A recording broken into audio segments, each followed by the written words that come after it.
The new Bathysmal Vishap Herd boss can be unlocked by completing the Enkanomiya Main Story quest unlocked in 2.4, and let me tell you, this boss is a pretty tough one. And in this video we're going to be exploring all his mechanics, all his phases, how the boss will generally play out from fight to fight, and give you guys all the information you need to know on how to defeat this boss in the easiest way possible. And at the end, I'm showing you guys a little bit of a time lapse of me just killing the boss as quickly and as efficiently as I can. So let's get into it. Before we start, there are two main phases to this boss fight. Phase 1 is when both of the Vishaps are down on the ground attacking you with either melee attacks, breath blasts, swirls, ground AoEs and whatnot. And then the second phase is when the Electro Vishap jumps up on one of those breakable wall pillar things and the cryo one stays down on the ground. This is the way that I'm splitting the two phases because this is where there's mechanical changes and intensity changes, so bear this in mind. As well, bear in mind that when I mention certain mechanics, both of the Vishaps have the same mechanics, so I'm mainly going to be talking and referencing the cryo one, but whatever the cryo does,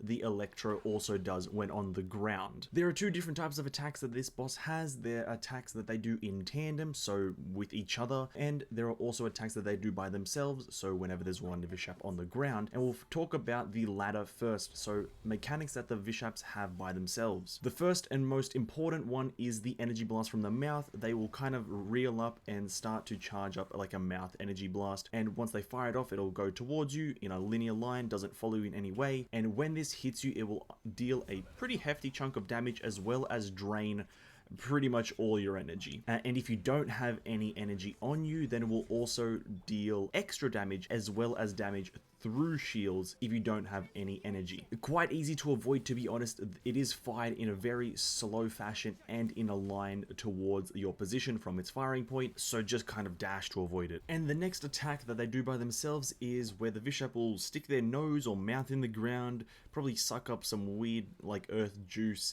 and then take it out, stick their tail in the ground, spawn this massive elemental field around them, and then proceed to summon elemental spikes throughout the ground at random points as well as under the player.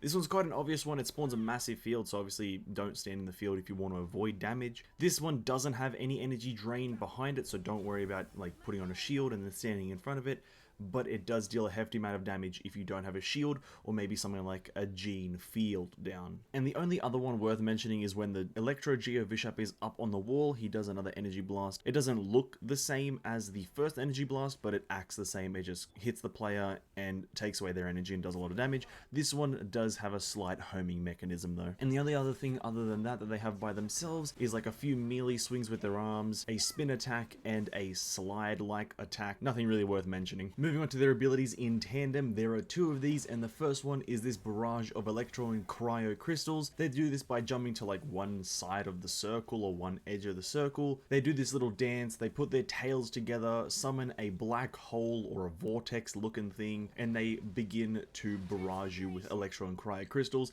They're very slow moving crystals, so it's very easy to avoid, so just kind of walk in one direction. Or you can probably even actually like press control and put it to walk, but yeah, you can just walk in one direction and you'll easily avoid all of the crystals. And the second ability in tandem is after you've gotten one of the Vishaps down to 0 HP or essentially removed it from combat for the most part, they will jump into the middle regardless of what's happening currently. They will both cancel their animations, jump to the center of the arena, do another spin dance, and then proceed to kind of charge up laser beams from their mouths. And you have to pay attention to which side their heads are facing, and they'll fire out a laser beam in a direct line across the whole arena, moving kind of in a 180-degree fashion, left to right or right to left, depending on where you are. This is very similar to the Electro Hyperstasis ability, where it summons the lasers just from a Vishap's mouth. And that is essentially everything to do with this boss fight. That is all the main mechanics explained,